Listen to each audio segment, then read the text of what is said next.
Today on the Worldview Bros. Dun, dun, dun, dun, dun, dun, dun. Yes, indeed. We will, of course, be discussing Endgame, the cultural event of the year. We will give Endgame our Worldview Bros perspective, and we will analyze the cultural significance of this movie. And we'll do whatever it takes. Stop it, okay? I don't want any whatever it takes and no, you're going to snap something into existence or out of existence. Anyway, we will consider and we will discuss the importance of this movie. It's all coming up on the Worldview Bros.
Good morning, my fellow human beings, and welcome to the Worldview Bros. I'm Sal, and this is my brother Jim, a.k.a. Slippin' Jimmy, a.k.a. Jimmy Jimmy Coco Buff, a.k.a. Brogo Baggins, a.k.a. Butterbeard. Jim, how you doing? I'm good. You forgot a real lime user. Real lime user. Yeah. Hey, I bought real limes today for that guac I told you about. Oh, okay. So, no, and that's, I mean, it's important because, guys, like public service announcement, you shouldn't use like the pre-squeezed fake lime juice that's in like the green lime-shaped bottle. That stays in your fridge for like 5 years. No, yeah, I mean, you have to get real limes, so. Yeah, definitely. It's important. Well, we have a lot planned for you today. Yes, we're going to be talking all things Endgame. So if you're a Marvel fan out there, or you're just a movie fan in general, you're going to love this one. This one's going to be great. Hope you're checking out our other videos. Our last week, our deep dive, talking about NBA playoffs still going on. Hope you go check that out. Follow us on Facebook and Twitter and Instagram at the Worldview Bros. Check us out. Also, email us at theworldviewbros@gmail.com. There's a lot of ats in that, you know. Yes. You have to know where to plug in those ats. and we're still in the middle of our happiness series. That'll continue next time. Yeah, Endgame. I'm so excited. I mean, like the rest of the country, the world. Yeah. I mean, it's broken every record. I mean, it's just like the biggest movie that's ever come out. No, and I mean, for good reason. It is a big deal. I mean, I feel it's like 11 years of work. Yeah. All coming down to this. I mean, it's kind of like people who were there for the first Star Wars movie, you know, that went to the movie theater. It's something like that. And look, also, like, one thing that kind of bugs me, like, Marvel or the Avengers isn't the meaning of life, guys. Okay, but it's a cool thing. Yeah, it's awesome to investigate, to get into it, and to see what we like about it, and to analyze why we like it so much. Yeah. So this is just, I know I don't want to get off too much on a tangent, but like, do you feel like if the Star Wars series, this new series, if like episode 8 would have been like amazing, if then episode 9 could compete with the way Endgame has been? Well, I mean, sure. If I episode don't know, 8 I had, just thought of it, you know. no, just thought of yeah, that. no. I mean, you bring up a good point. Because I feel like at this point it's not going to even No, I mean, compete with it at all. I really think Avengers is cleaning Star Wars' clock. And I say this as a big Star Wars fan. Yeah. It's just the reality is you have to pay attention to your movies and to make them the right way. And the fact that every single Marvel movie, in my opinion, I mean, there are some that are worse than others, you know. Yeah. But I think every single one is a good quality movie. Oh, yeah. Even the worst ones, like, solid movie. Yeah, exactly. So, yeah. Anyways, I didn't want to get off too much on that, but it's okay. but I was just curious about that. Yeah. We're gonna be talking just ins and outs of Endgame. You know, some of the letdowns, some of the best parts of it again, and just, you know, what was our favorite parts, one-liners or whatnot. But I think one of my favorite parts, excuse me, of this movie was that there's a lot of truth in it. There's a lot of, I guess, just takeaways that are related to a lot of things that we've been mentioning and things that we've been talking about. Yeah. And so why don't you kind of talk us through some of those things I think we've liked. No, yeah, and that's the thing too. I mean, yes, this is one more video on Endgame. You guys have probably seen like all the videos on Endgame, and you know, not that we're super special or anything, but we do want to give a little bit of a different perspective. We want to give it the Worldview Bros perspective, and that means we really want to focus on the philosophical implications, the cultural background to this, the worldview to it, right? Yeah. And obviously with Endgame... See what you did there. Right. See, with Endgame, you can't talk about Endgame without first talking about Infinity War.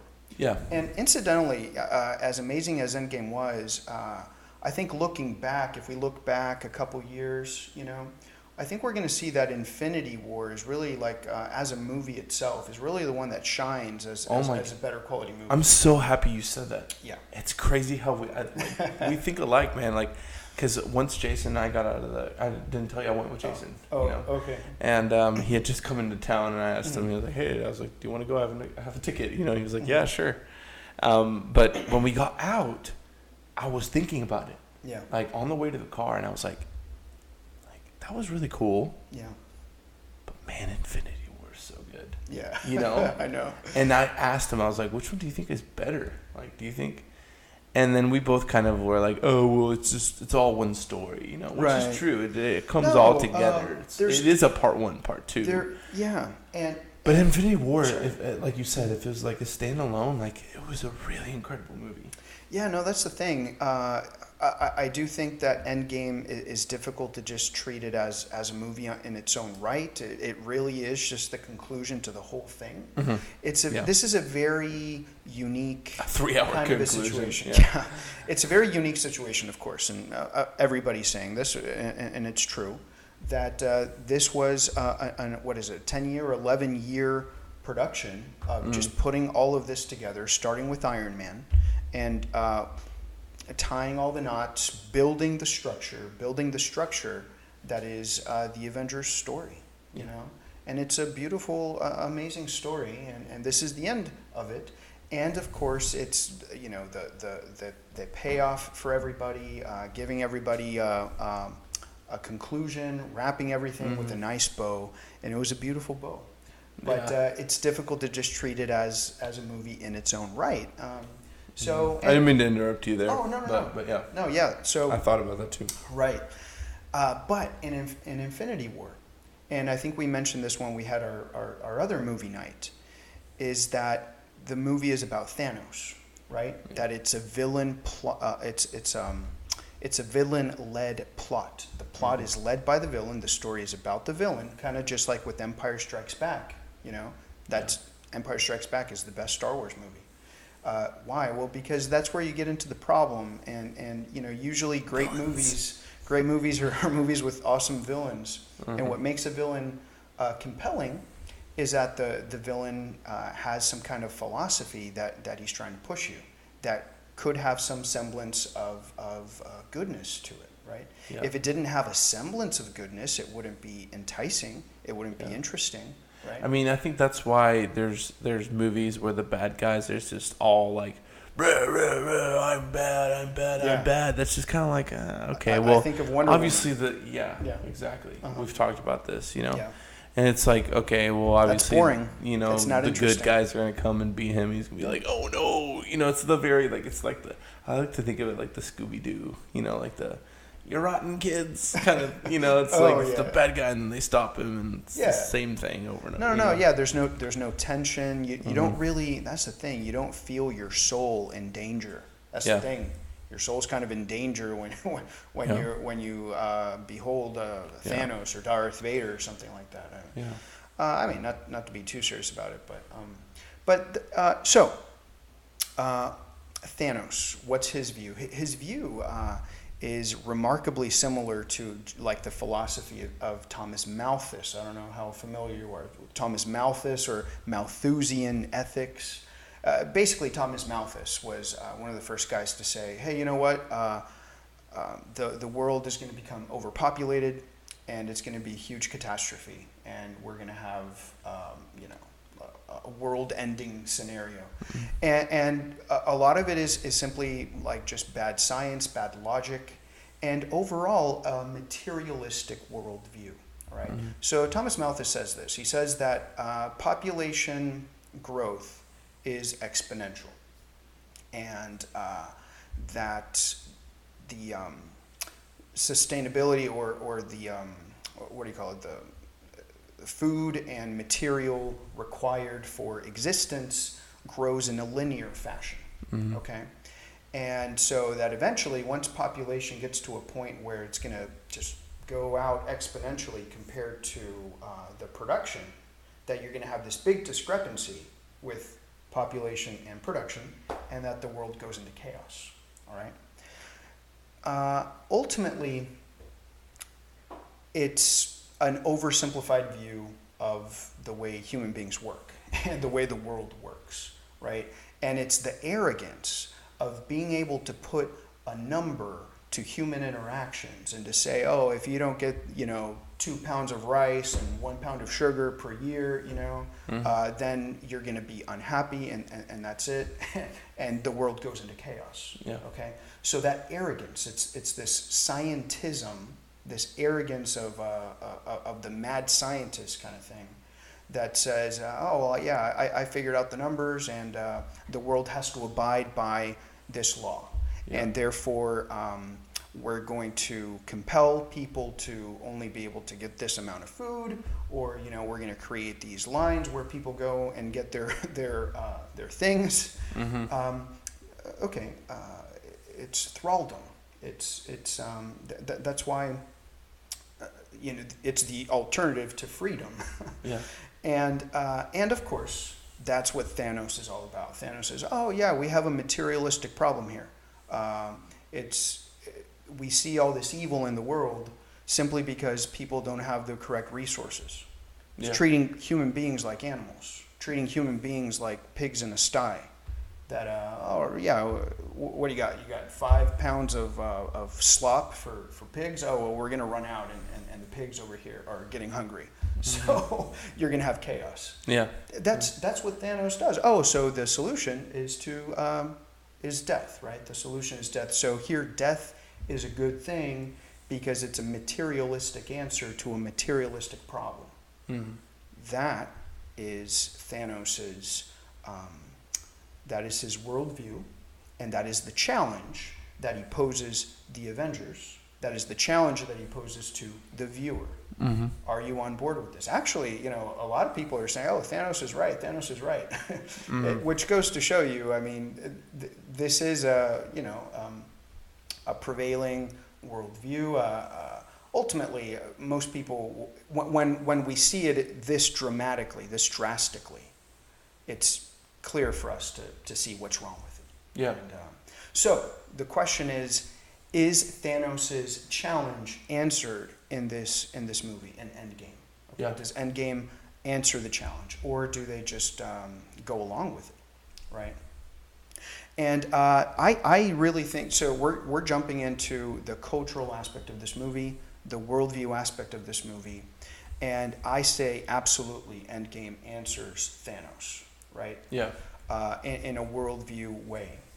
So, for instance, so the snap happens, right? And is Thanos proved right? Is the world a happy place because of the solution that he resorted to? Well, of course not. Yeah. Right? We see that the whole world is completely despair and just because this very evil thing happened. I mean, it kind of it shows you like the despondency that everybody is suffering from.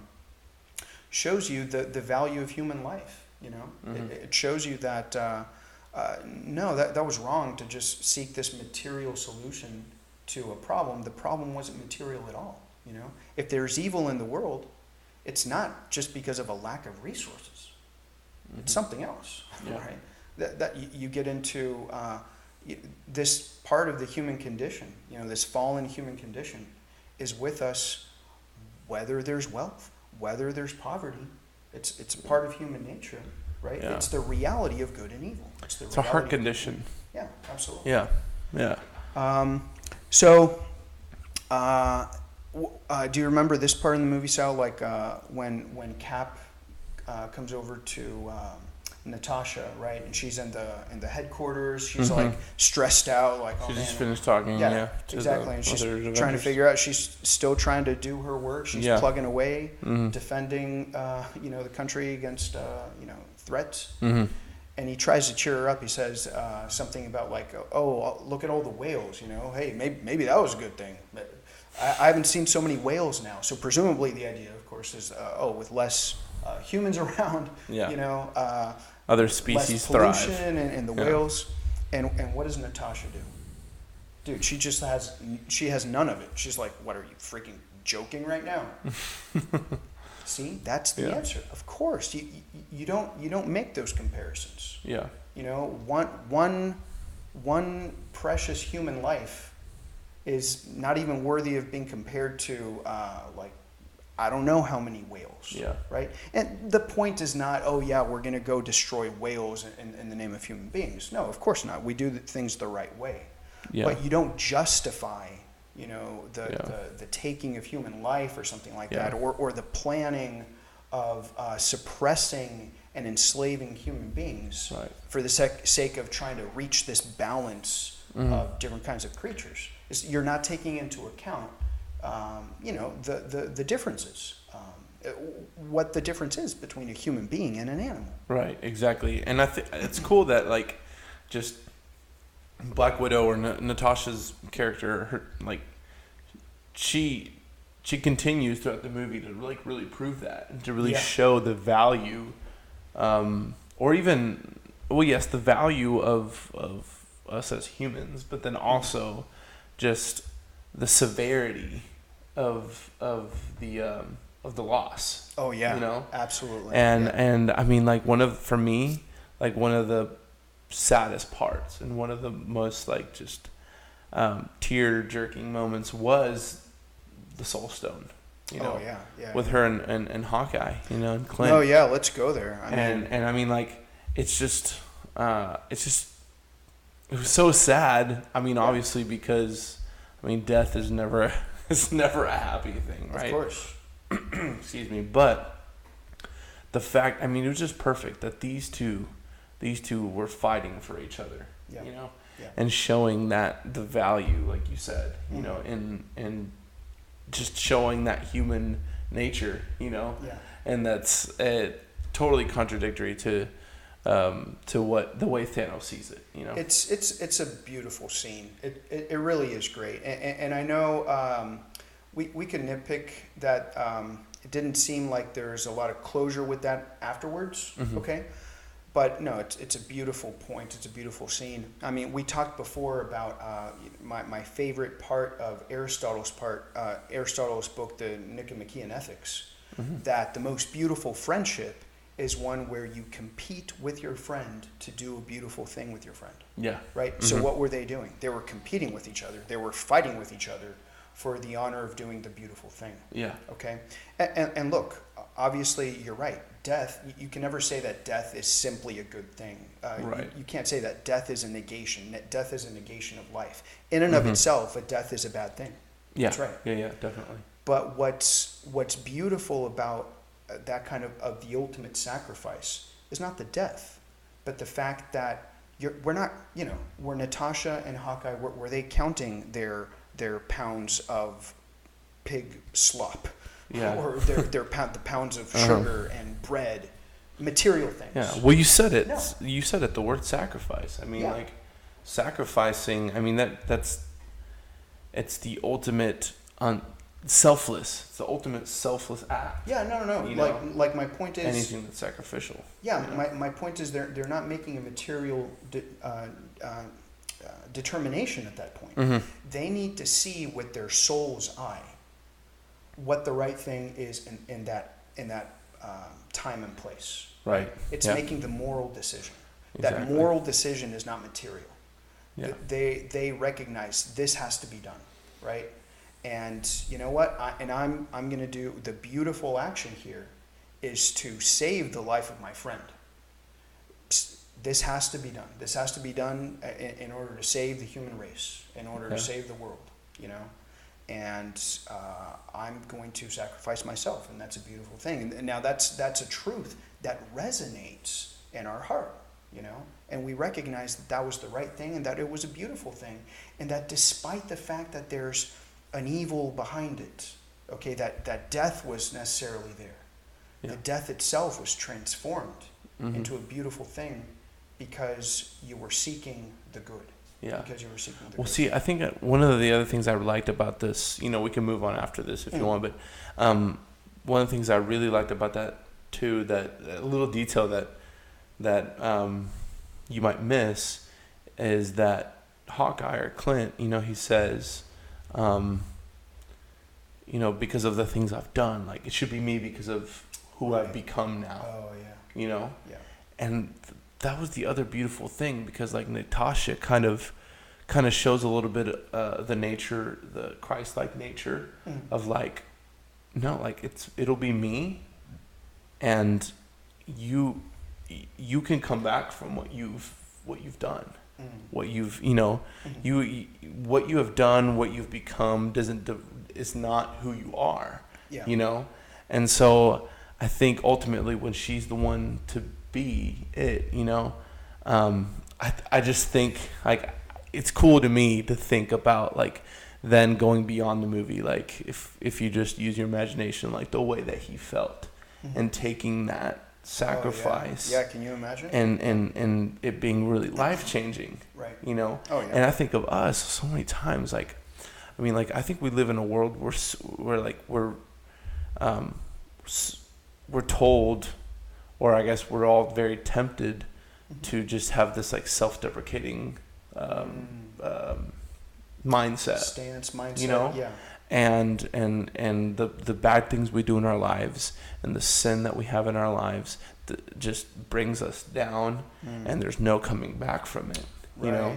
And I think it's a beautiful, beautiful thing to like look for that redemption, right? Through the sacrifice. That's right. And it's very Christ-like. I mean, like it's like God, like Christ died on the cross, and on that cross, he not only did he die for our sins and defeated death, but he also gives us hope, and then we can see the cross and be like, wow, like I'm so much more than my sin and the nastiness, and so I don't know. I thought that was super cool. That was my favorite part. One of my favorite parts, of course, in that scene as well. Right. Yeah, and that theme carries on, and perhaps obviously the epitome of that in the movie is with Tony, right? Yeah. The franchise or the whole story arc of the Avengers starts with Iron Man, with Tony Stark,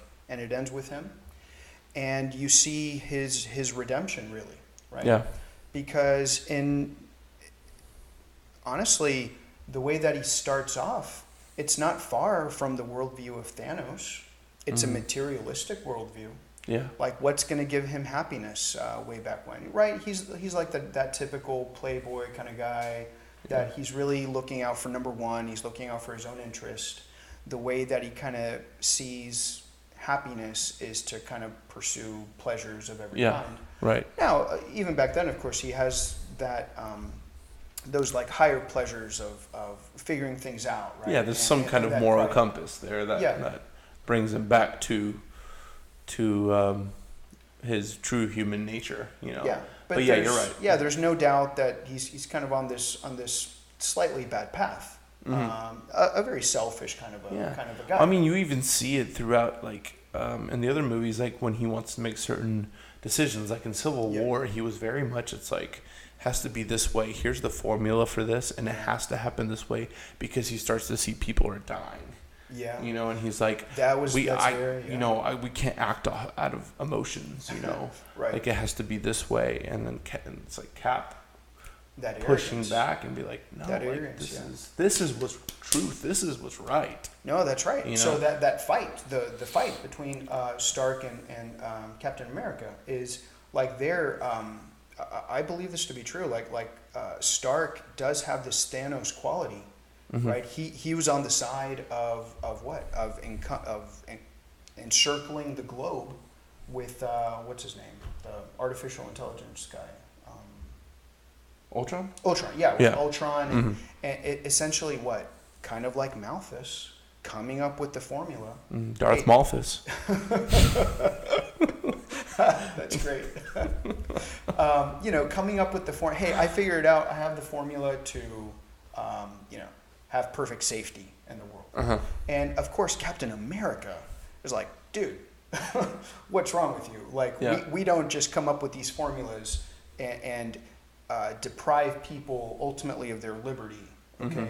Because we have this great idea as to how we're going to implement our strategy for right. Yeah. And ultimately, he gets past all of this. We see that clearly in this movie. So what does he do in the 5-year interim? Well, yeah, he does put away a lot of his old self, and he pursues this happy life. I mean, a life of marital commitment, a life of responsibility. Yeah. And he sees these higher pleasures in life. That one of the highest pleasures in life. Yeah. Is getting that admiration from your little daughter. You know what I'm saying? Yeah, like he kind of almost sees this, like, the snap as like an out. Yeah. An out of everything that everything that led up to it, who he had become. Yeah. And it was kind of like, I mean, yes, it's not like he dropped everything and didn't learn from being Iron Man and everything, but I mean, he kind of even shows it. Like, he talks about how, what does he say again to Pepper, where he says something like, oh yeah, he says, I want to, like, lock it up, the idea, and throw it. Yeah.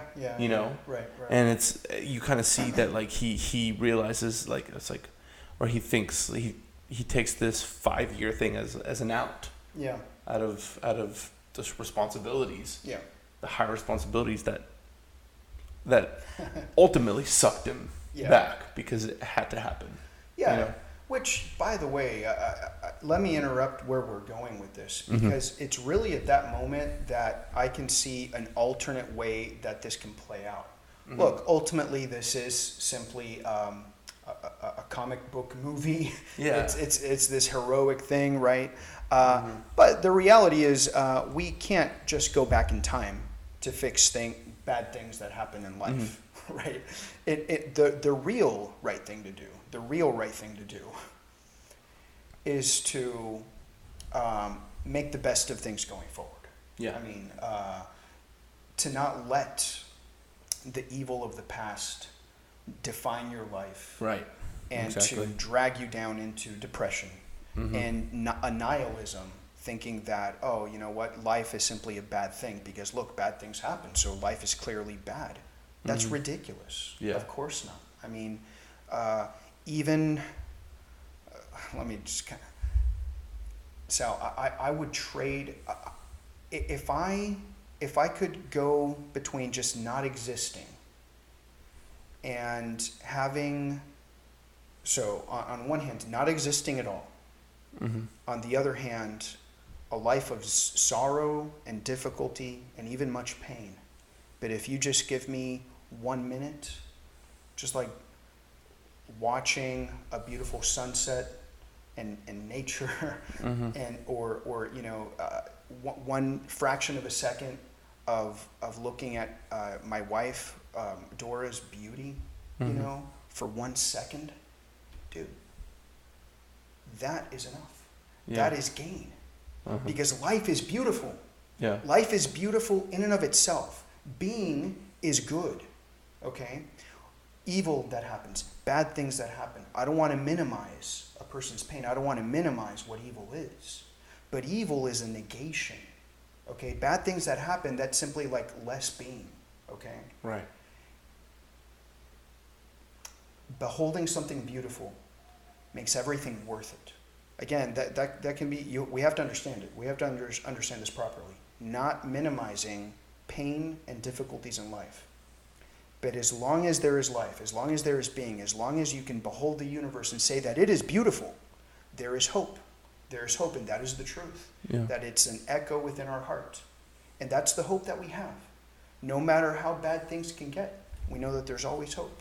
Yeah. And we know that all things are going to be made right. And that's what's beautiful about a movie like this. That you know that the end is coming, and that that there will be a happy ending. There's like, this is what Augustine talks about. He says that there's this echo in our soul that we know that things will be made right. Mm-hmm. Why? Because we have this fundamental desire, that it's a natural desire, that we will come to rest, and that we will be, and it is coming, and it is coming, and so my point is, that could have been, that's like the real way to handle difficulties. But what's the superhero, fictional, fantastical way of making things right? Oh, okay, well, we're gonna go back in time, and we're gonna put that wrong right at this point through our power. Okay, we'll go along with the ride.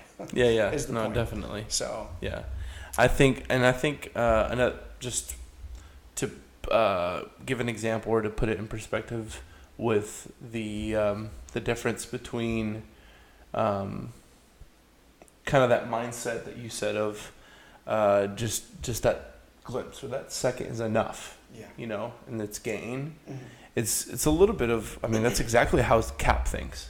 Right. That's exactly how he thinks. Yeah. And you see it when he's fighting at the end with Thanos. It's like he tightens that shield and he goes, I'm going to keep fighting, and I'm going to keep going, because I know that if there's even a slight chance that like we're out of this, I'm going to make sure that happens, and I'm going to die trying, kind of thing, Absolutely.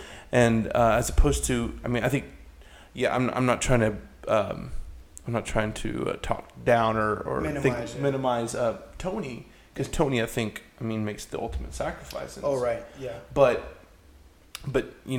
Tony takes a while to get to there. Yeah.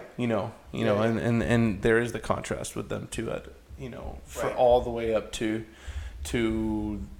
this last, moment, but that he kind of, I wouldn't say is necessarily opposite of him, but is reluctant to think that way as well. Yeah. It's like he kind of wants to come down to reality a little bit, or reality. And I got sidetracked with the train of thought, which was with Tony, and the fact that we see his development, right? And the beautiful part of the story is that I believe he started Thanos like, and he's ending up understanding the good things in life, the beautiful things in life, and giving us this beautiful picture. Yeah. Right. He started as this selfish person. Yeah. And he ends with, greater love has no one than this, that someone laid down his life for his friends. Right? John 15. That is Tony Stark right there. Yeah. Making the ultimate sacrifice. And we recognize the beauty of that. It echoes in our soul. It echoes in our soul is a beautiful thing, right? Yeah. All this in a superhero movie. Right? Yeah. Which goes to show you, for a movie to be good, it has to get to these fundamental things, right? Movies are bad if they stay in that material realm. You have to go to the things that resonate in people's souls. Yeah. questions of good and evil, questions of right and wrong. Yeah. Okay, because that's what we're hungry for, because that's what our soul hungers for. Yeah. I think something that we didn't cover that I wanted to, and I know like we got a lot more to get to. Oh, but when Thanos snaps in Infinity War and he kills all these people, half the population everywhere, you know, there's not really an ounce of remorse, you know, which is funny because then you go back, there is like, it was really painful for him to sacrifice Gamora. Yeah, I was going to say, yeah. But still, even after, like, it's like he knew this, he was like, this was the right thing and I did the right thing. No, yeah. As opposed to Clint comes back after Natasha gave her life, and it's like, you see the pain in him, you know. Right. I don't know if, I don't know where exactly how I'm going with this, but I think there's something to say about there's totally a difference between even though it might seem like it could be the same thing, it's like, you're still dealing with death. That's why I don't think it's I don't think necessarily it's about the numbers either, though. I don't think it's about one life versus the millions of lives. Right? No. It's like I was saying, it's his materialistic approach. Yeah. Like he, and that's the thing. Like, remember, he is this compelling villain. There's going to be a similitude. It's going to be similar to doing the righteous thing. Yeah. Right. It's like, oh no, he was pained by it. No, his perspective is different. His perspective is his soul is not searching for the goodness itself. He's seeing himself as a master of all things. He's not seeking out the truth as something outside of him. That's his whole thing about his new theory, right? He's like, oh no, you know what I need to do? I need to keep killing. I need to bring it down to the single atom. Yeah. And from there, I'm going to build my new reality. Yeah. And I'm going to construct it because I'm going to be God. Because I'm able to do it, you know. Right. I'm inevitable, you know. Yes. No, the proper way to live is to recognize that there's a beautiful, good universe outside of you, and you have to magnify that goodness. You don't go into your own shadow like we've been discussing, right? And make a reality just out of yourself. Are you kidding me? You're minimizing that goodness. I mean, yes, you are. Well, I won't get into that sidetrack right now. But the point is that difference. He is trying to essentially be like God, and that's his fatal flaw. I mean, that's pride. That's the sin of pride. That you bring meaning to everything. That you yourself are a God, and that you bring meaning to life, and that you're able to do that. Well, no, you're not able to. You're not able to do that. You have to recognize what is true outside of you. Yeah. So.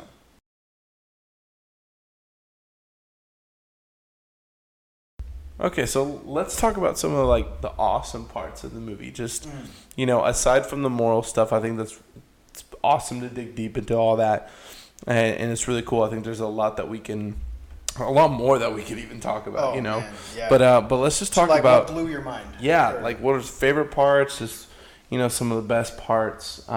Just kind of like how my friend Dylan put it. Just moments where we saw Marvel just flexing, you know, they're just flexing what they had. That's what this movie was. You know, the whole thing, the whole 3 hours was just like, what can we show them? What can we throw out? You know, I think, and I can start it. I think one of my favorite parts that just like really blew me away was they stayed true to that, like the shocking beginning, you know, in Infinity War, where it's like Hulk just gets destroyed. So then in this, you know, they go back and they see Thanos, and it's just like, you know, just, you know. Oh, right. And Austin and I talked about how it was, I loved how they that's how they incorporated Thor's line, I went for the head. Oh, right. Like, and they didn't try to do it like at the end where it's like he kills her. He's like, I went for the head that time. You know what I mean? Or whatever. It's like he did it at that moment, which is perfect. It was shocking. You know? Like somebody in my movie theater was like, "Oh my God!" You know, so loud. Well, Jason and I looked at each other. We're like, "What's gonna happen? Like, what? Yeah. What just happened? You know?" Yeah. Because it's like they were getting all ready to go. Yeah. And then it pans to Thanos, and he's like limping, and I'm like, what's about to happen? Like, they're about to destroy this guy, you know? Yeah. No, that was, and I'm so gullible. Like, I'm like, oh, so he's dead. So I guess this movie is going to be, they're going to bring something else. Well, that's what I thought, and I was like, of course. Yeah, I know exactly. Yeah, I wasn't thinking like, yeah, there's going to be time travel, you know, but still, I did for a split second think like, what the heck, this is going to suck. There's not going to be a nice, awesome, cool battle at the end with Thanos, you know? Yeah, I mean, I'm just going to go to the best part, which is, I guess, obvious. I mean, just at the end with Tony. I mean, that's the most beautiful part of the movie. It just blows your mind. Like, the lines, of course, you know, what did Thanos say? Oh, I am inevitable. And, of course, I am Iron Man, you know? It's so good. Yeah. And but I guess, let me just say a little bit before that, right? The moment with Cap, right? So he's in the dirt, and that's that moment, of course, where everything is hopeless. The shield is like broken. Right, the shield is broken, and I'm going to throw a Tolkien word at you. So Tolkien has a word for this kind of a situation. It's called the eucatastrophe. So you know, of course, in Lord of the Rings. Tolkien loves this. You have the Eagles are coming moment, right? Yeah. So the Avengers have the Eagles are coming moment. Yeah. The darkest point, right? At that moment, right? So amazing that you have that chill going down your spine. Where who was it? Falcon. Was it Falcon who speaks to Cap on the radio, like on your left, Cap? You know. You're like, I guess, yeah. And you hear like, oh my gosh, where's that coming from, right? Yeah, even though it's T'Challa or it was T'Challa, that comes out first, but I don't know. Maybe it was him talking. I think I think you're right. I think it might have been Falcon that says it, but I think you see Black Panther come out first. Right. Yeah, and it's like, oh my gosh, the Eagles are coming. Which like Austin and I talked about like the significance of how the order that they came out in. And I think the fact that Black Panther came out first is kind of telling of the future a little bit. Oh, you know? Yeah. And that he's kind of, you know, but we can get into that later just as far as like who's got the reins, like who's going into this, like, and into the future, you know. So, and of course, that whole battle scene's like, dude, that's like what you're saying, you know, they're just flexing here. Like, and it was like the way they came out, you know, they came out through the little portal thing. Like, that's one of the best scenes I've ever seen. Yeah, speaking of Lord of the Rings, like Lord of the Rings has these dramatic, amazing battle scenes. Like the best battle scene in Lord of the Rings is in the second movie in the Two Towers, of course, in Helm's Deep, where you have Gandalf coming in the white horse. Right? Yeah, you see you see him descend, beautiful. Yeah, and you always think, hey, you know, you're not going to get this. You never have a moment like that in Avengers. Yeah, dude, they took a play from Tolkien's book here, and they had the Eagles are coming. It's called eucatastrophe. So it's the opposite of a catastrophe. Yeah, a catastrophe is a sudden event that puts everything into chaos. That is essentially just a tragic end. A eucatastrophe, you throw in the eu, which in the Greek means good. It's like a good catastrophe. Yeah, a sudden event that transcends everything else, and it's the good guys are going to win moment. Yeah. Okay. Yeah. Which again, going back to those resonating things in our soul, we resonate to that. We know we are looking for the time where all things will be made well. Yeah. Eucatastrophe. Yeah.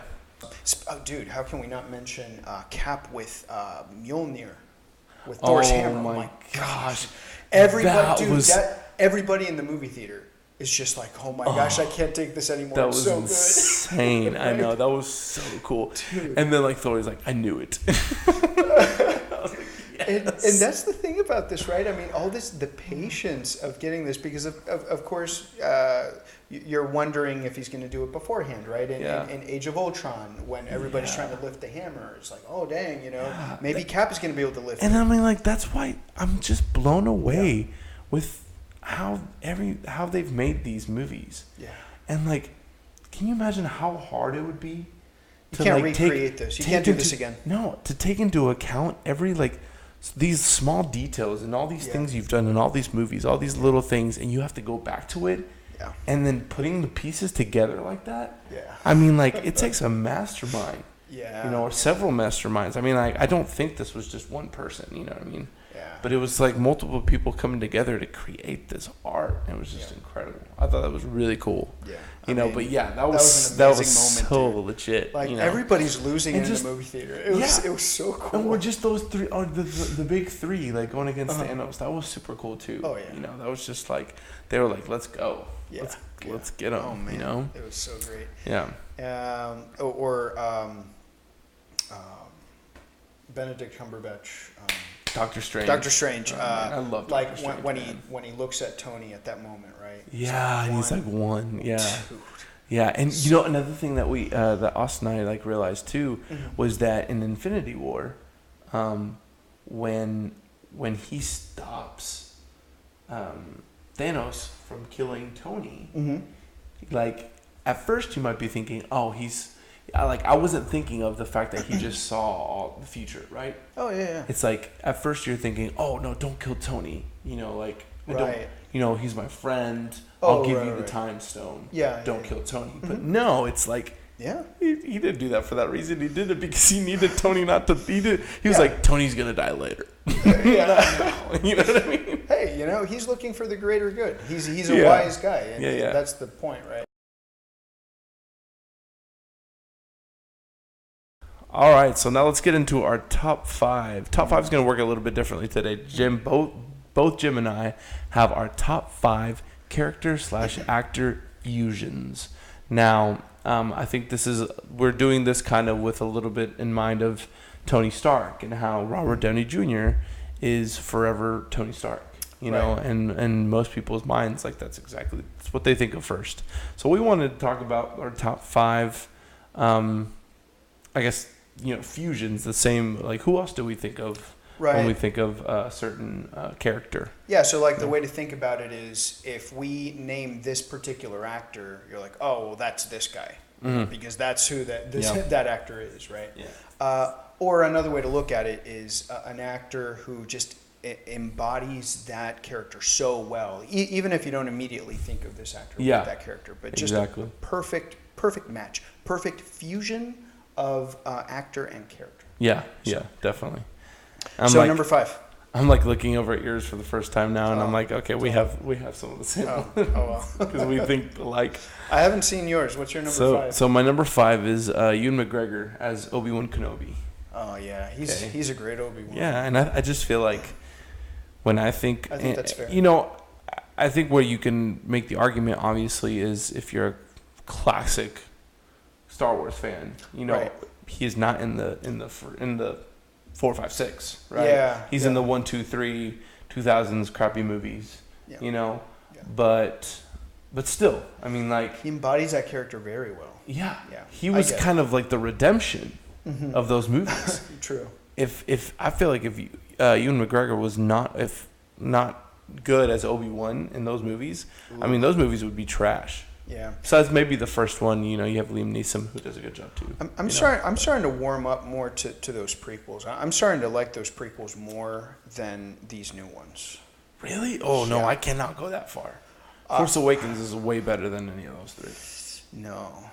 Oof. No, dude. I'm actually I'm starting to see some of the reasons why, dude.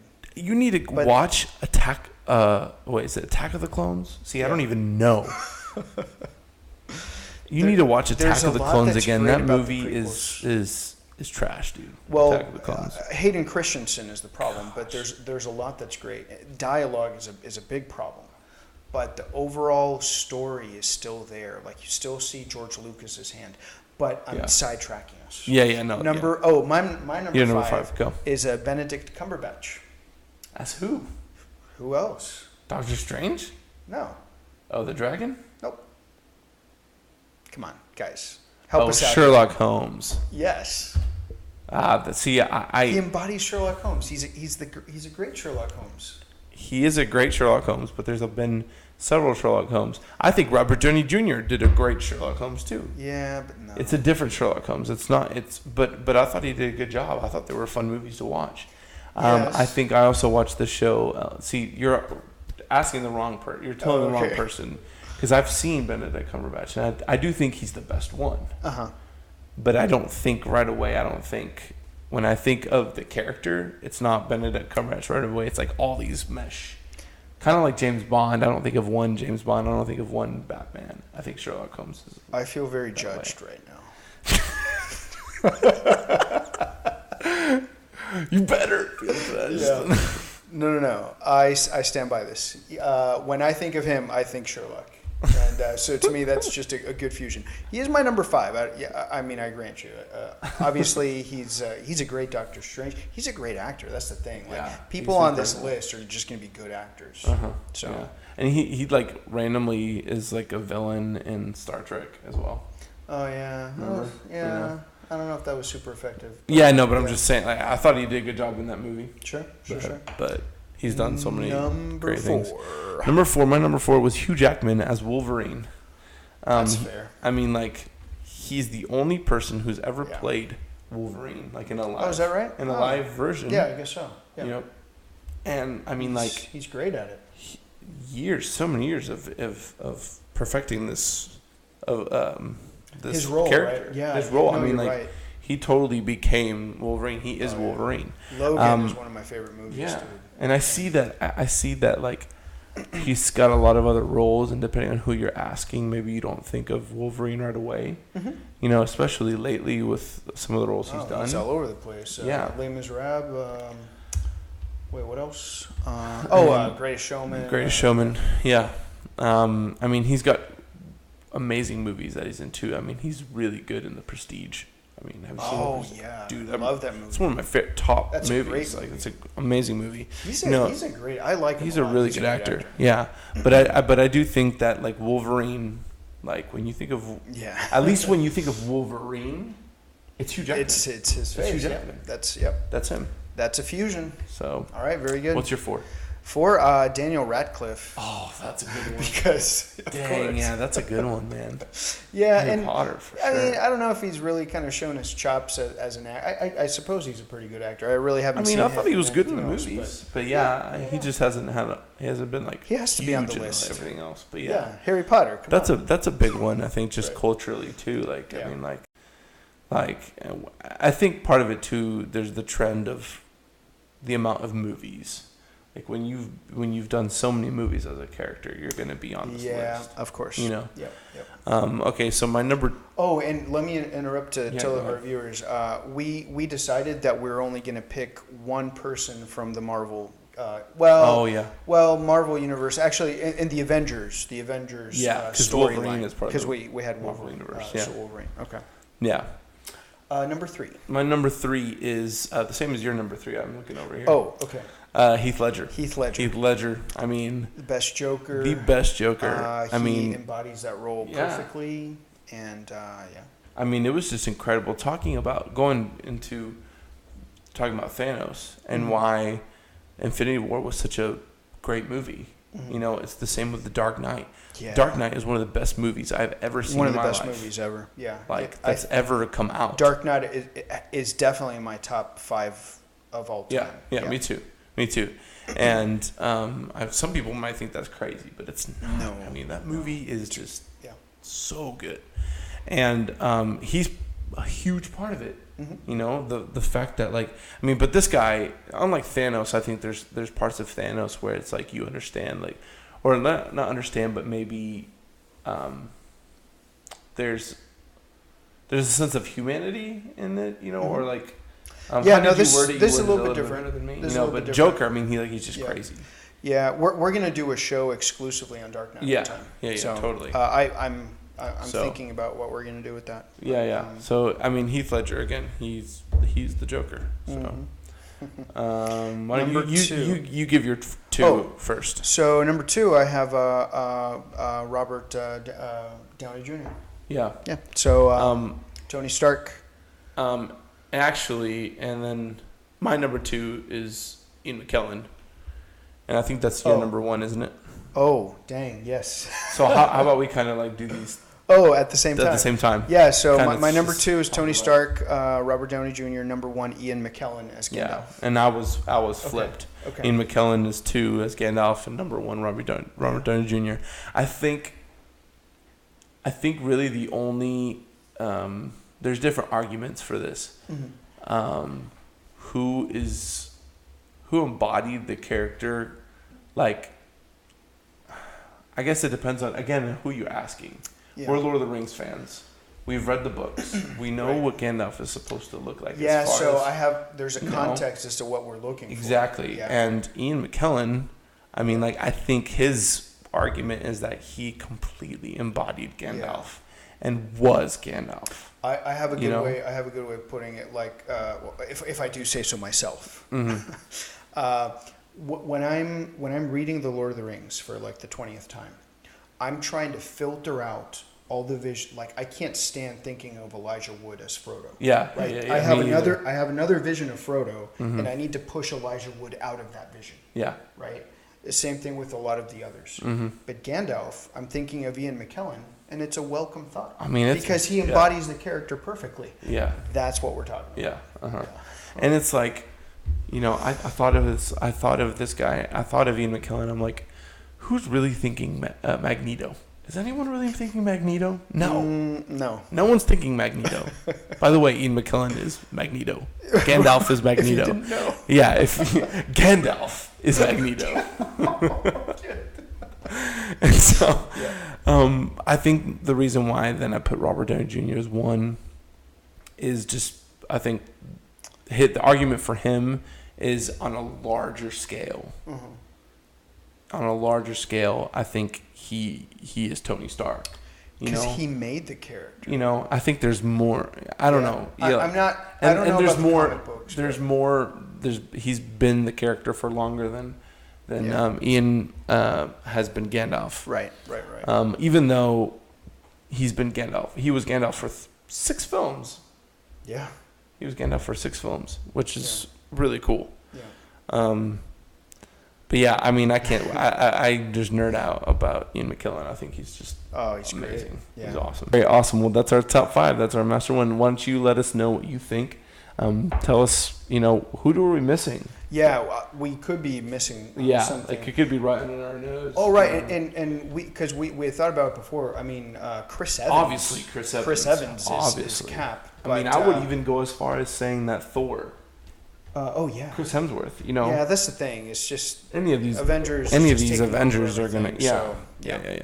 Which is part of the reason why this worked out so well. This is not. It was the perfect combination of great actors, great producers and directors. Everything kind of came together. Yeah, no, definitely. And it's not going to be replicated. Yeah, no, not at all. All right, so let's get into our kind of qualms with. Yeah, some issues. Maybe some thwarted expectations. I definitely have something in mind.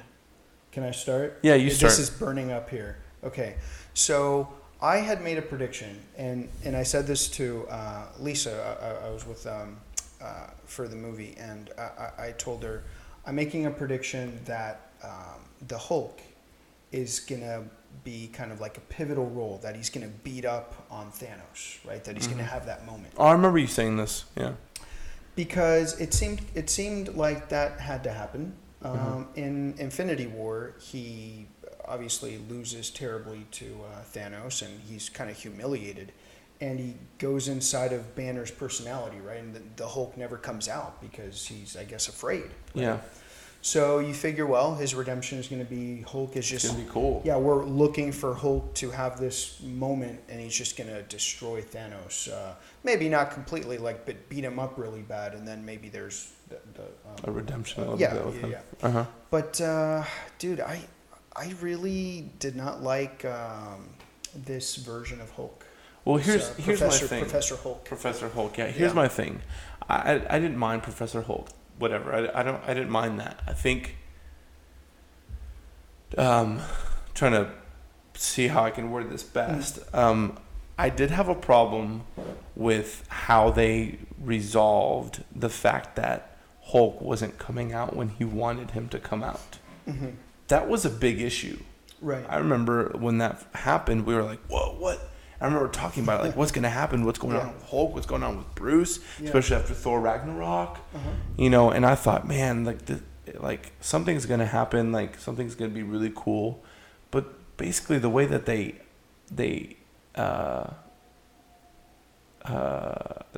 resolved this was was Bruce Banner. Remember at the restaurant, he's saying, "Well, I just figured that I'd Yeah. bring the two together, because, I found out how to be one with them, and it was kind of like a dumb, It's like, kind of lame. it Yeah. was kind of a lame way to just show Yeah. that. Like, I felt like it would have been cool if maybe he still wasn't Hulk yet, and then all of a sudden, like, it was like, No. I don't know how you would do it, but Dude, I just didn't. I wasn't happy with that. Natasha dying, like that, and with maybe after he puts on the gauntlet and with all the radiation, maybe like it reinvigorates the Hulk. Yeah. And he comes out like with this rage, trying to wanting to avenge Natasha's Yeah. death or something. Yeah, I know. Yeah, the Natasha's point death was is, kind of like. everybody, Thanos, and also the audience should be kind of in fear or like with the expectation that the Hulk is going to blow up at any moment.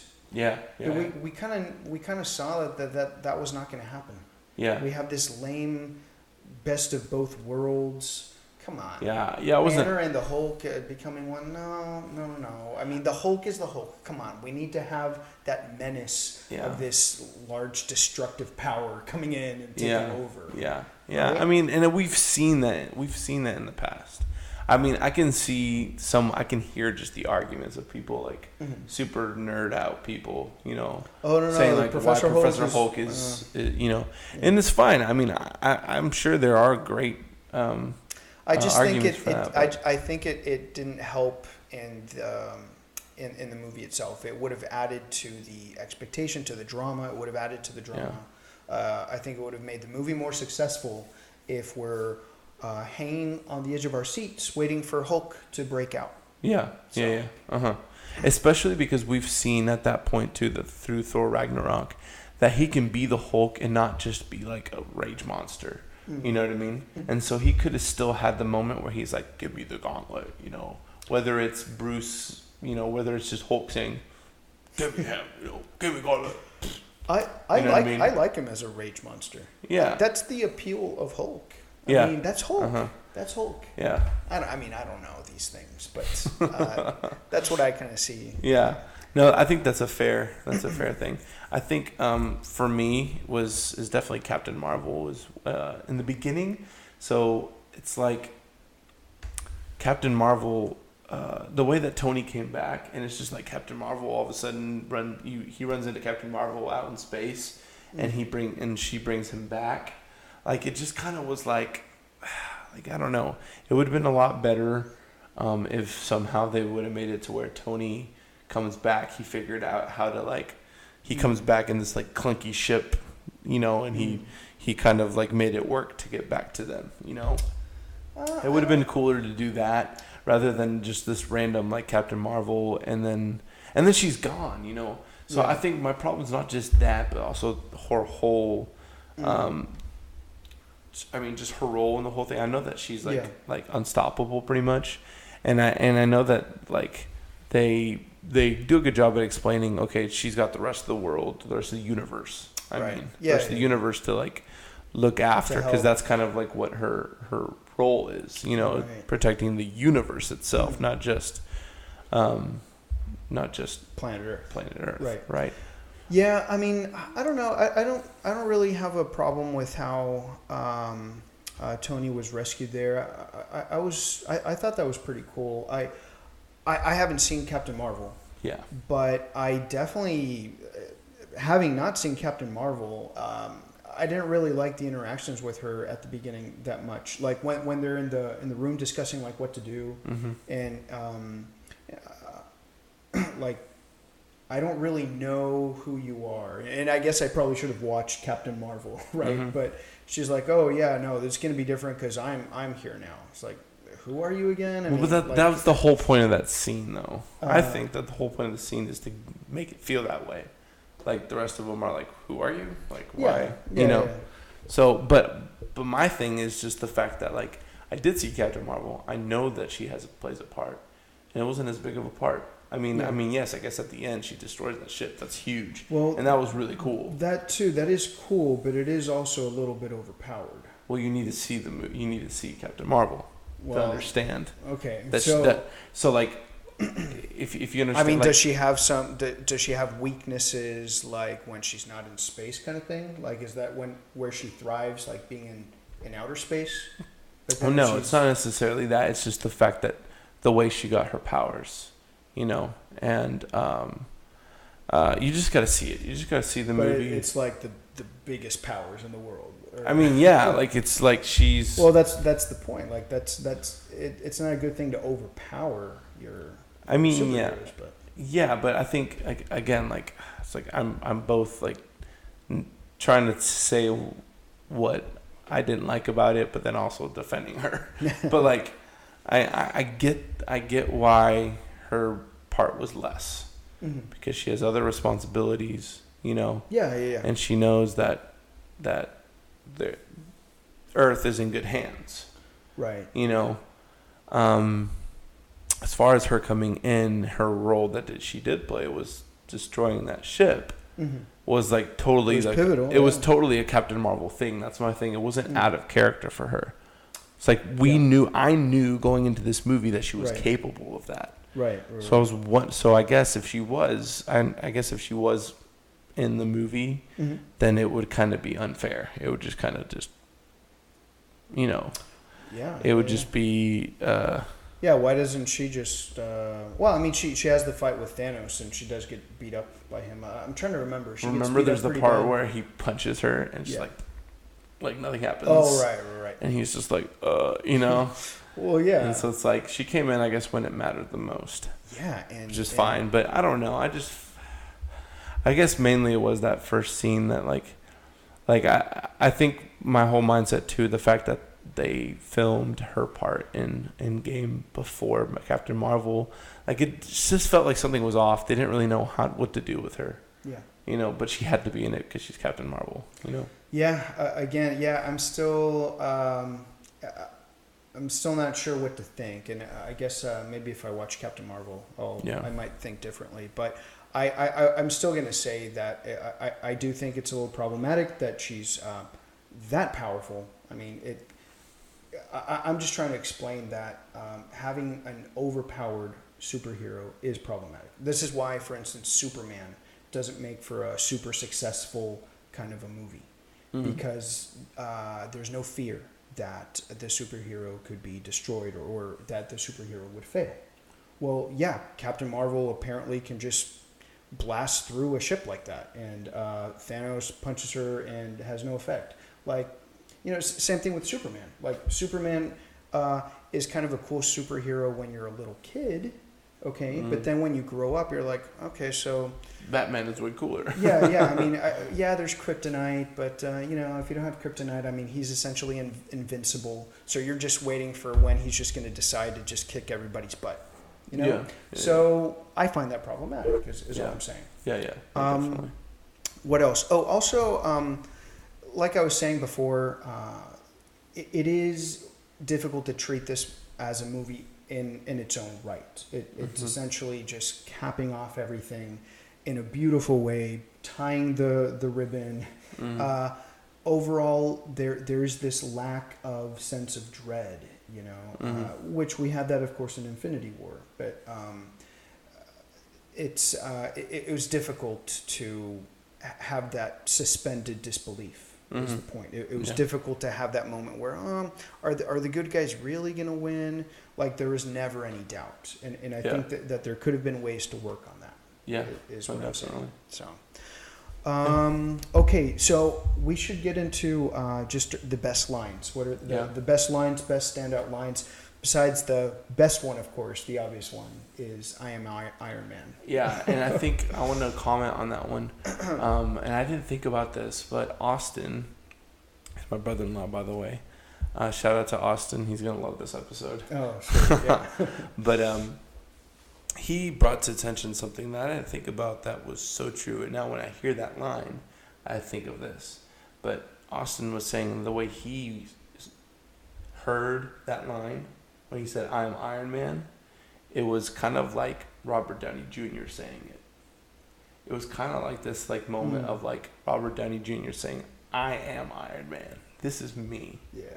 And I you know. So not Tony Stark saying it, but Robert Downey Jr. Well, yeah, obviously Tony Stark. Yes. No, I kind of. But then also a little bit of both. You know, he's talking not to the character. You're saying he's talking to us, the audience. To the audience. Like, I am Iron Man. Yeah.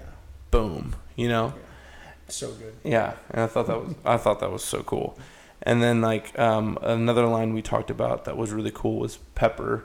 When Pepper Potts is like, you can rest now or whatever. I don't know exactly. Oh how she says it. yeah. You can rest now, which again took it as a sense of like, okay, Robert Downey Jr., you've done it. You've been Iron Man for us for these years, right. And you can go now. You're done. Like you've paid your due. You know. Yeah. No. I mean, like the endless nights working hard. Like, I mean, who's the most hardworking of the Avengers? Tony Stark, I think. Yeah, definitely. That's a really cool thing. This is an American cultural phenomenon, and Tony Stark has this American ethos. Yeah, seriously, like the hardworking guy who's trying to figure things out to benefit others. You know, finding his role in that. It is a very American thing. Like a lot of people, like in Europe, I mean, hey, we love you, Europeans, okay? Yeah. But they're like, oh, you Americans, like you work too much, you work too hard. Excuse me, we do work really hard, and we figure stuff out. We make a lot of money, yes. We provide for our families. And we're very happy doing that. Thank you very much. I mean, that kind of, dude, that American ethos, I think, is a really cool thing. Yeah. So, what's another line you really like? So, a funny one I thought that I found hilarious is actually when Cap is fighting Cap. And the other Cap is like, I can do this all day, and he's like, I know, I know that you can do this all day. That was really good. That was great, because you're expecting him to do that. I can do this all day, like in a very dramatic way with Thanos at the end or something, right? Which he didn't, and that was fine because he did it in a really cool moment. Yeah, exactly. That was great. Dude. That was really awesome. I was just like, I thought of two other problems I had, not problems, but just like I can mention them later. You know, we can finish some of these. Did you have any more quotes? No, I don't think so. Let's just end with some things that we forgot. Yeah. So I think two things. One thing I forgot was I think Thor. Thor's. I like weird. Thor, and there was parts of the movie that were really great about Thor, but it's like Thor kind of throughout the last two movies became kind of a little bit of a joke. Yeah. And like the catch-all, like comic relief. Yep. And I understand that it's kind of like, because he definitely has a future with the Guardians. He's going to be in Guardians 3. Yeah. And the Guardians are kind of the comic relief of the universe, the movie universe, but I still felt like it was too much with Thor. Like, it was funny that he was fat and stuff, and you know, I even thought like it'd be cool if maybe he just wasn't fat anymore at a certain point. But then I was like, okay, I get it with the continuity of like just keeping him that way. Yeah. That's fine. But then it's like it just kept going with him. Like, it's like being the drunk, and then he was like, and then him like in Rocket, like him on this mission and stuff, and he's like, oh, I can't do it. Like, I'm a little bit torn on it, but here's consider this. I think it is pretty cool that it has to be shown that the evil of Thanos did take a toll. Like, it does have an effect. That's true. And I mean, it blew his mind. Like, and it was so hard for him. He dealt with the fact that it was in his hands, right? Like, how do you cope? He could have ended it. He could have ended it. How do you cope with a reality like that? And I think there had to be a sense that, man, this evil is real. You know, this evil is real, and look at what it did to Thor. Yeah, I mean, he can't handle it. Especially the way that, like, what he had to go through in Infinity War. You know. Yeah. And then coming in and the way he came in just like triumphantly in that battle. But I do get it that it becomes too much of a joke, and you're actually taking away the kind of the tragic aspect of it. It's really just I think who Thor is. Really, I think you're right that that could have been handled better.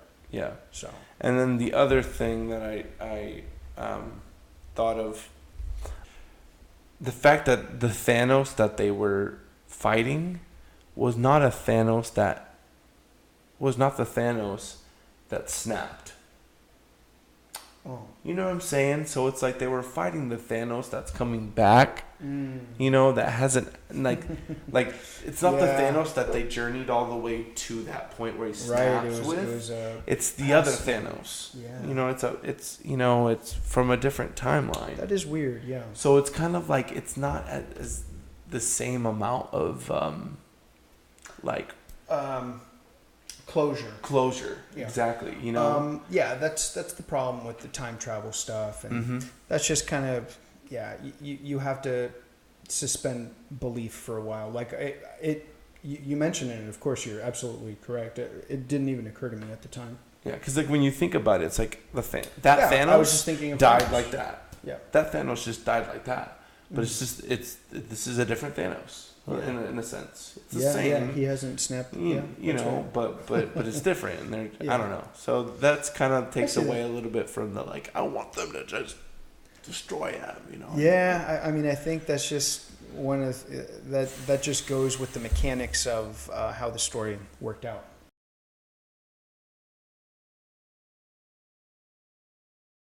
So just comment, let us know what we missed. Tell us your favorite parts. What were your favorite one-liners? Okay, what were some of the things that you felt like weren't as good or just kind of letdowns of the movie? Who's your favorite character in Endgame, and who is your least favorite character in Endgame? Definitely. And again, just share, subscribe, like us on Facebook, follow us on Twitter, on Instagram, everything, guys. And email us. Thank you so much. See you next time.